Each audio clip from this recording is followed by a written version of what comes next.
It's 3:15 a.m., November 1st, 2025. Over the South China Sea, near the Paracel Islands, the U.S. Navy destroyer USS Milius, DDG-69, sees its radar picture explode. Unknown tracks multiply. Then, the alarm hits. Sailors yank on vests and helmets and sprint to stations, slamming watertight doors behind them to seal the ship. On the bridge, Captain Peterson watches the threat build. Dozens, then hundreds of fast-moving contacts are rushing in from every angle. Long-range anti-ship weapons from the mainland, supersonic missiles from Chinese cruisers and destroyers, small Type 22 missile boats charging low over the water. This is not a warning shot. This is a kill shot. Outside, the night is already burning. White exhaust trails cut across black water. The Milius fires back SM-2 and SM-6 interceptors punch out of the vertical launch cells hard and fast. The destroyer heels a few degrees starboard to shrink its profile. No politics. For the crew, the next 15 minutes are simple. Survive or disappear under 3,000 meters of water. At this hour, the South China Sea is supposed to be quiet merchant ships crossing lanes that keep the global economy alive. But tonight, that calm is gone. The USS Milius isn't here by chance. Her mission: to guard freedom of navigation, to make sure no one power claims the sea as its own.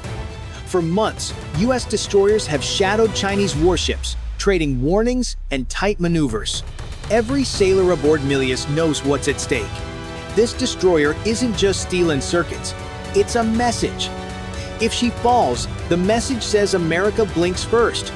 And in Washington, Manila and Tokyo, allies are watching the radar too. One ship under fire could shift an entire balance of power. This stretch of water feeds fuel, food, and materials into the region. If that flow slows, prices back home rise. Insurance spikes. Store shelves thin out. That's why the Navy calls it sea control. Lose it here, and the shock travels to Los Angeles, Houston, Seattle, into homes of people who don't even know this ship exists. Inside, the crew moves like muscle memory. Damage control teams seal hatches and prep fire foam. Combat systems switch to full engagement. Petty officers whisper short prayers, then work. One sailor texts his wife, "I'll call when this is done." He doesn't know if he will. The radio crackles, multiple launch signatures. Swarm confirmed. Captain Peterson's voice stays steady. We hold the line. The next salvo streaks in, faster than sound. The sea becomes the front line of a new kind of war. One fought not for land, but for credibility. The horizon flashes again. The battle for the South China Sea has begun. And you, if you were here, standing on that deck, whose call would you follow? Press 1 for Milius, 9 for the Swarm. 3:18 a.m. The first wave hits the radar like a wall. 40, maybe 50 incoming tracks, sea skimming, fast, closing in. Weapons free, Captain Peterson orders. The USS Milius unleashes its first defense. SM-2 missiles streak skyward, tails of fire cutting into the dark. Each interceptor climbs, curves, and dives toward the blips that mean death. Splash 1. Splash 2. Cheers mix with sweat and static. The radar clears for a heartbeat, then fills again. The Chinese launch another volley YJ-83 Kelvins from the swarm boats. YJ-21 from cruisers farther west. It's not one attack, it's a flood.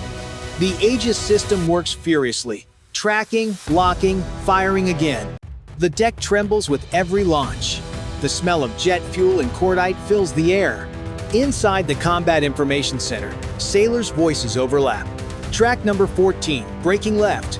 New contact, low altitude. The sound of the failing CIWS spinning up makes hearts skip. It's the last line of defense. If that fires, the threat is already inside the wall. By 3:23, the ship's 96 VLS cells are half empty. SM-6 arc higher to hit missiles before they split or dive. A few intercepts succeed. Bright flashes rip the horizon, but others get through. One warhead detonates a few hundred meters off the bow. The shockwave hammers the hull, sending a spray across the deck. Damage control forward section. The crew moves with machine precision, sealing bulkheads, rerouting power. On sonar, The echoes multiply, more boats, more launches, all closing in. The bridge crew doesn't speak much now. The rhythm is set. Detect, lock, fire, survive. Peterson knows the math. For every missile he shoots down, 3 more rise. The sea glows with burning fragments, but the swarm keeps coming. The Milius turns 5 degrees to starboard, forcing the next salvo to overshoot by seconds, a small trick, but maybe enough. Each explosion paints the night in white and orange. To the crew, every flash could be their last, yet no one steps back. "Keep them off us!" Peterson shouts. "We're not done yet." The destroyer surges forward, defiant amid the storm. The battle has just begun, and the Milius is fighting for her life. 3:26 a.m. The sea is chaos. Radar echoes, missile trails, debris raining down. The first wave fades, but the next comes harder, faster, lower. Chinese missile boats spread wide, forming a deadly crescent around the Milius. Their launches ripple across the horizon like lightning in a storm. "New inbound group, bearing 095, shouts the radar operator. Captain Peterson doesn't flinch. "Shift to sector defense. Prioritize swarm." The ship's Aegis brain recalculates firing solutions in seconds. ESSMs launch in pairs, clawing into the night. 2, 3 impacts, brief relief, then another 10 red lines appear. The Milius turns tighter, engines roaring as she cuts across the waves. By narrowing her angle, she buys milliseconds for the interceptors to work just enough to matter. But every maneuver drains fuel, and the sky keeps glowing orange with incoming fire. Inside, heat and tension rise.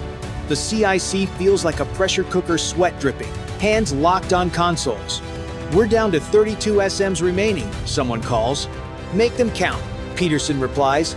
His voice is steady, but everyone knows the ship's magazines are running dry. A nearby explosion rocks the deck. A Type 22 boat, struck by a stray YJ-83, vanishes in fire. Even the swarm can trip over itself. "Enemy losing coordination," shouts the XO. "Keep the pressure." Phalanx, guns rattle, streams of tungsten cutting through smoke. Sparks flash off the waves where shells meet steel. The Milius weaves through the wreckage, a single destroyer standing against an ocean of threats. On radar, the swarm flickers, half of it gone, half still advancing. Peterson leans over the console. They're blinded, but not beaten. He looks up. Fire the SM-6, all remaining forward cells. The final volley roars into the sky, each missile carrying what's left of the crew's hope. For a moment, the horizon burns brighter than dawn. The radio crackles with cheers and static, multiple hits confirmed. The Milius has survived another minute, but no one celebrates yet. Every survivor knows the next wave could finish what this one started. And you watching now in this storm of missiles and steel, who do you stand with? Press 1 for Milius, 9 for the swarm. 3:28 a.m. Just as the radar clears, new signals appear, smaller, faster, lower. They're not missiles this time. They're drones surface skimming, weaving like insects over the waves. The Chinese fleet has changed tactics. The swarm is autonomous now, no longer guided by ships that Milius can jam or destroy. Each drone carries its own brain and its own warhead. "Low contacts bearing 210, the sonar tech calls. The bridge falls silent for half a breath. Then Peterson's voice cuts through. "Deploy decoys. Bring CIWS to full auto. On deck, phalanx turrets spin up, barrels glowing faintly. The first drone bursts through the smoke. Small, silver, fast. No radar lock. No warning tone. The guns thunder, tracers sweeping the Black Sea. One drone vaporizes, another dives under the spray, still coming. "Switch to manual fire," Peterson yells. Gunners aim by eye, tracking shapes in chaos. Each second feels like an hour. Hits 1, 2, 3, explosions burst close to the hull.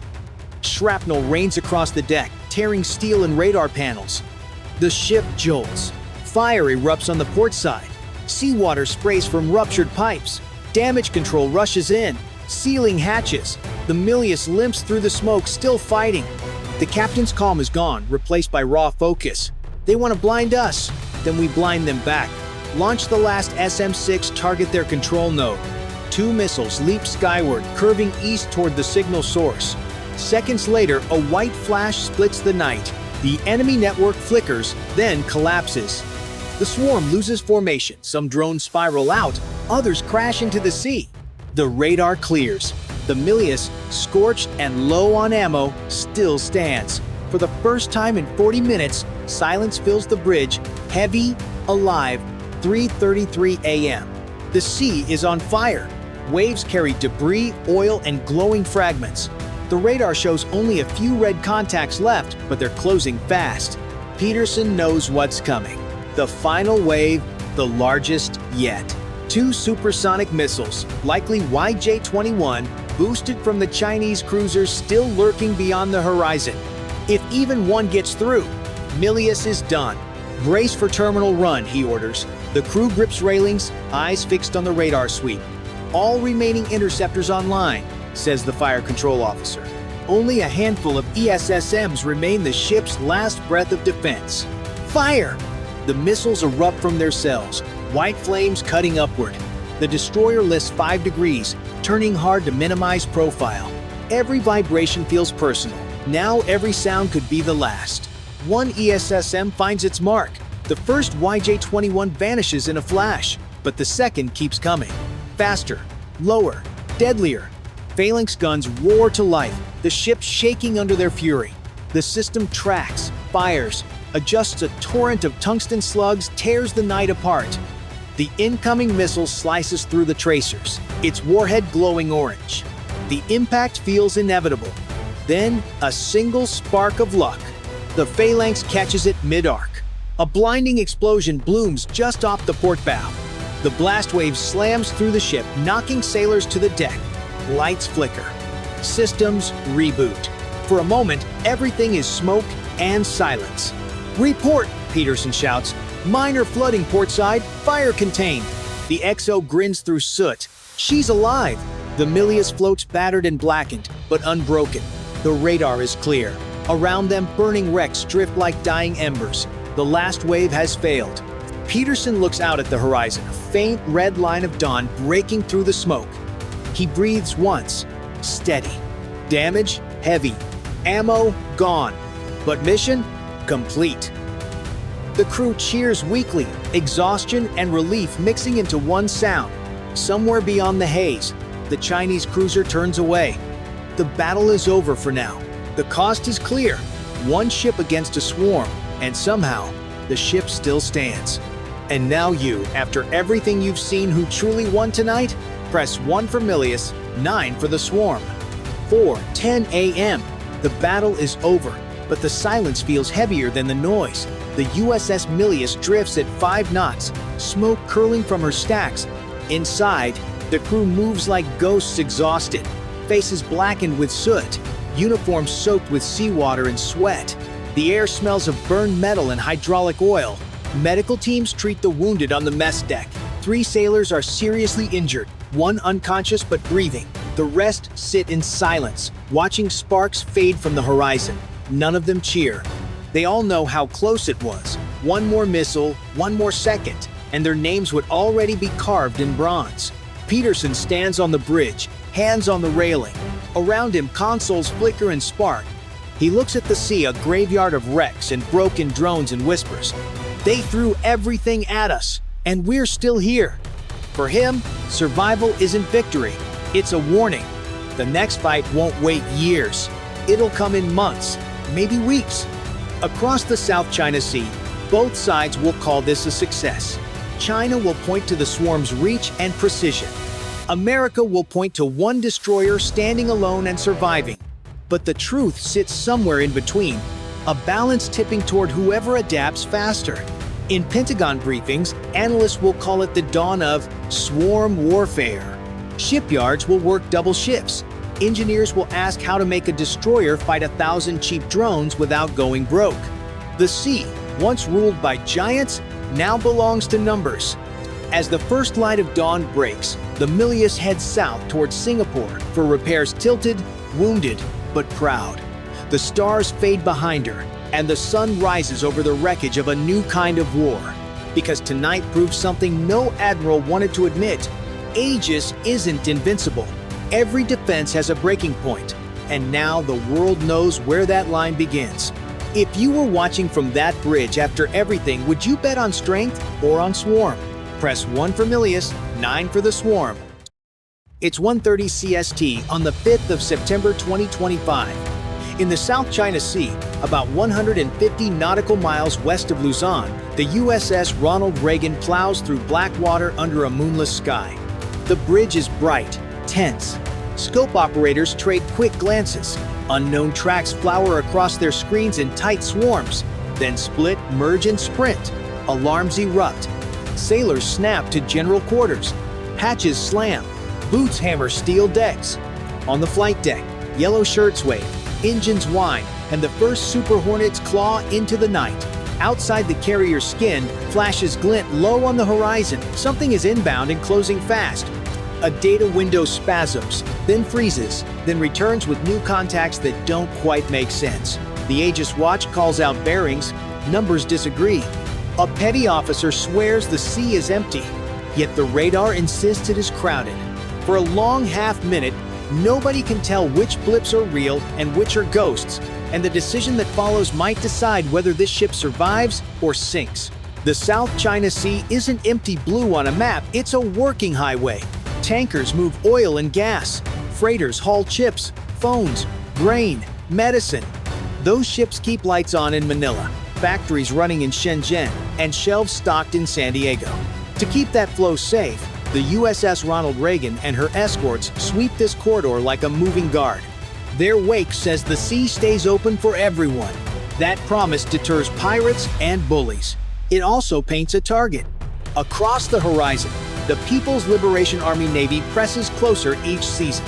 Type 055 and 52D destroyers trail convoys. Frigates hug fishing fleets.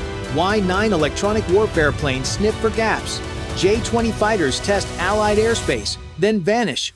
The method is steady pressure until U.S. presence feels costly and uncertain. Tonight, that pressure adds a sharper edge. A cyber team reaches inside Allied networks to blind sensors and twist data.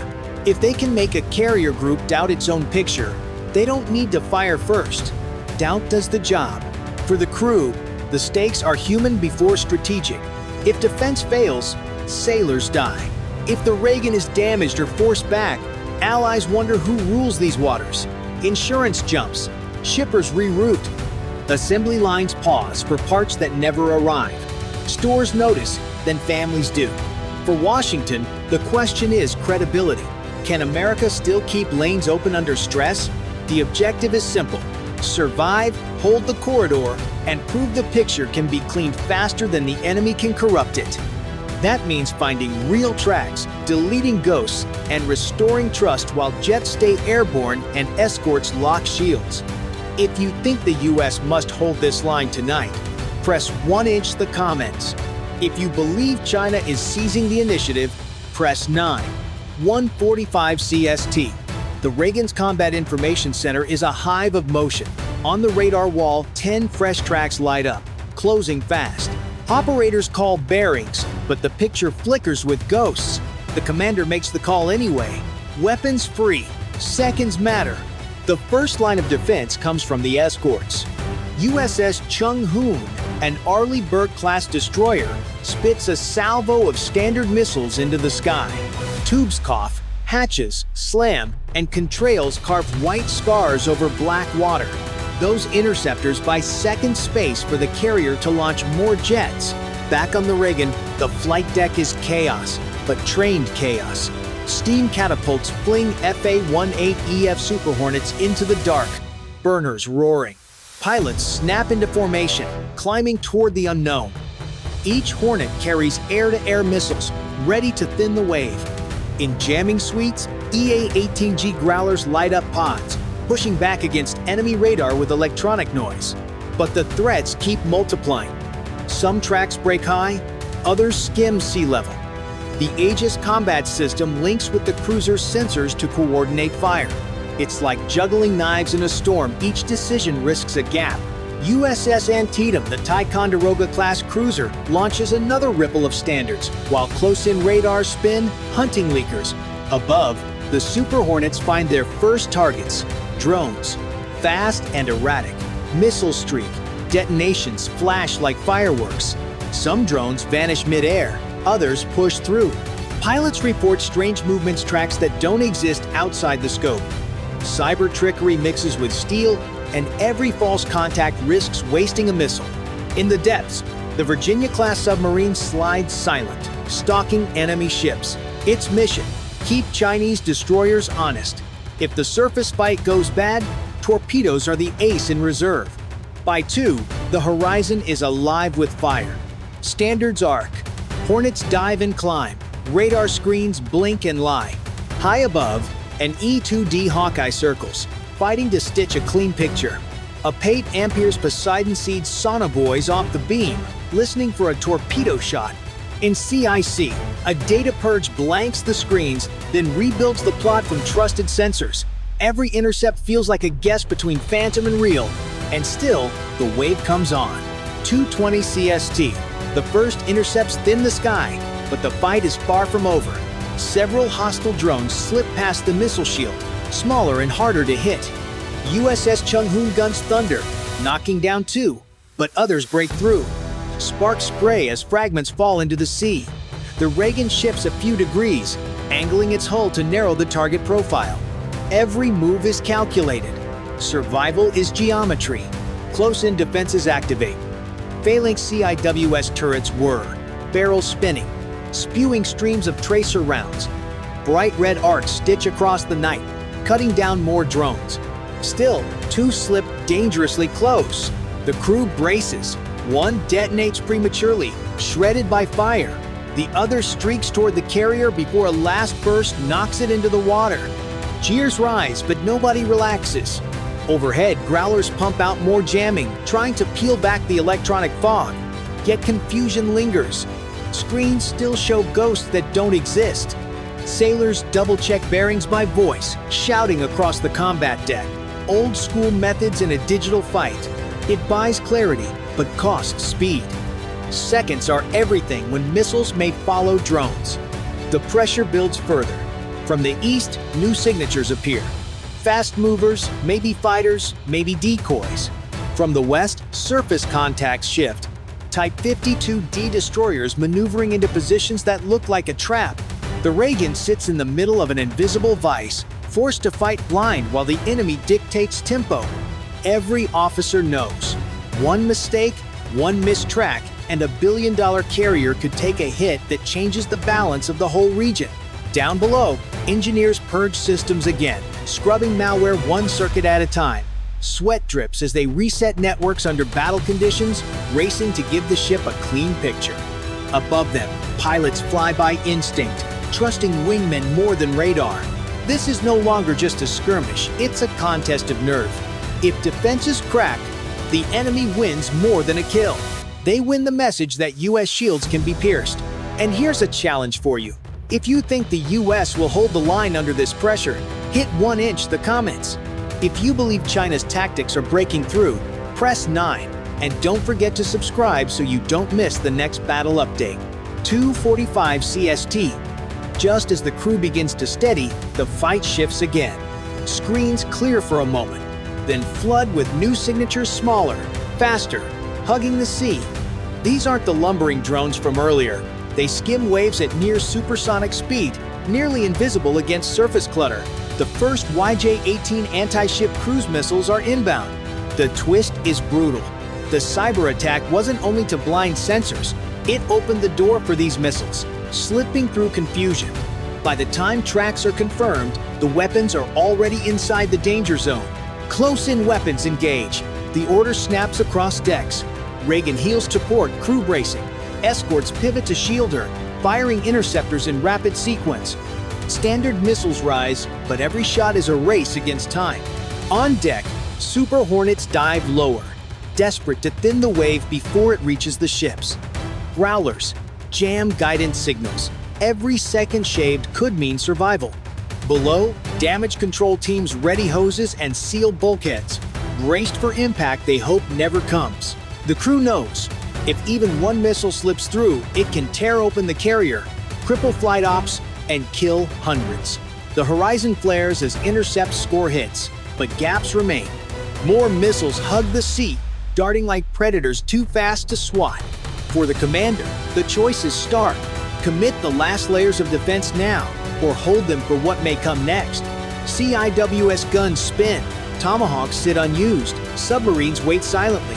Decisions made here cannot be undone. The Reagan's future hangs on seconds. Every eye in CIC fixed on twisting lines of radar, balancing fear with resolve. 3-5 CST. Knife range. The last YJ-18 punched through the outer net, skimming low. Alarms hammer. Sailors locked to stations. No time for long-range shots, only the final layer. Sizz, engage! Phalanx turrets ignite, barrels whirring. Tracer streams rake the night. One missile bursts, then another. A third keeps coming, threading through arcs of fire. Reagan heals, spray sheets across the deck. Damage control crews kneel in passageways, ready. On the flight deck, controllers wave off low hornets. No landing, only fight. Pilots call bearings, voices tight. Concentrated fire blooms. Another warhead detonates. Steel shudders. The last streaks in seconds left. CIWS roars. Tracers stitch the dark.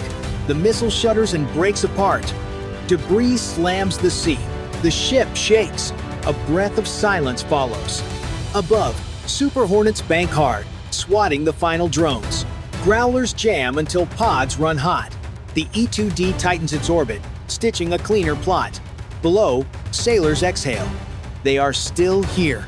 312. Bridge orders a hard reset. Purge, rekey, fall back to voice. Talkers on sound-powered phones relay bearings, steady and clear. On the cruiser, teams hold tracks manually, trusting only clean returns. It isn't pretty, but it works. Farther west, the Virginia-class sub reports turbine noise and a single hull-ping enemy escorts shifting. The ambush isn't over. Flight leads push the cap outward, ready for late leakers. On deck, crews reload drums and swap barrels. The air tastes of cordite and salt. On the starboard catwalk, shrapnel scars show under harsh lights, pocked paint, a bent rail, a radar shroud with holes. Medics tape a sprained wrist, hand out water, and move again. The ship lives, but the margin is thin, and everyone knows it. Fuel states tick down across the cap. A tanker cycle spins up. A pair of Hornets peel off to refuel, then rush back into the stack. Every orbit must be covered while the picture rebuilds. In machinery spaces, turbines strain at combat power. Electricians ride the load, praying the next spike won't trip a breaker. Now it's your call.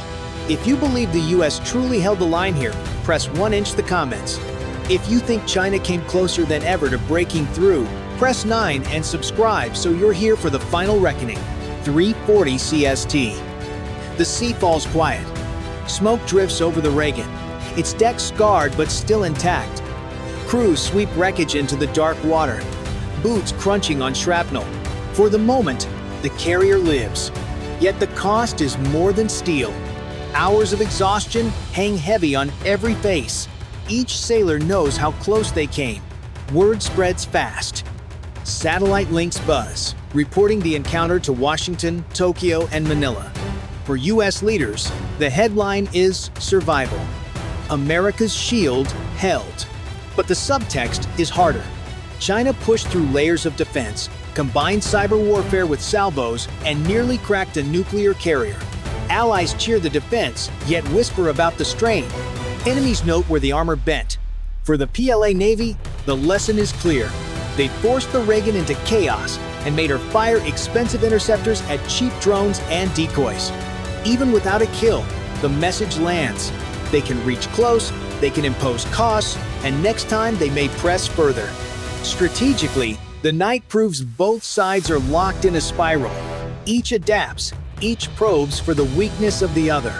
For the US, the victory is real but fragile, winning on the scoreboard, bleeding in the margins. For China, the loss is temporary. The test was valuable. By dawn, the Reagan resumes flight ops. Hornets launch again, wings glinting in morning light, a signal that the carrier is unbroken. But in CIC, officers mark every glitch, every second of confusion. The fight exposed gaps that cannot be ignored. The message to the world is mixed. The sea lanes remain open, U.S. resolve intact. Yet the balance is shifting, defense is costly, offense is getting cheaper. Allies watch closely, wondering how many nights like this America can endure. Rivals plan their next strike. So now we turn it to you. If you believe tonight's survival proves America still holds the line, press 1 inch the comments. If you think China's attack revealed cracks that could change the future, press 9 and subscribe, because the next battle will decide even more.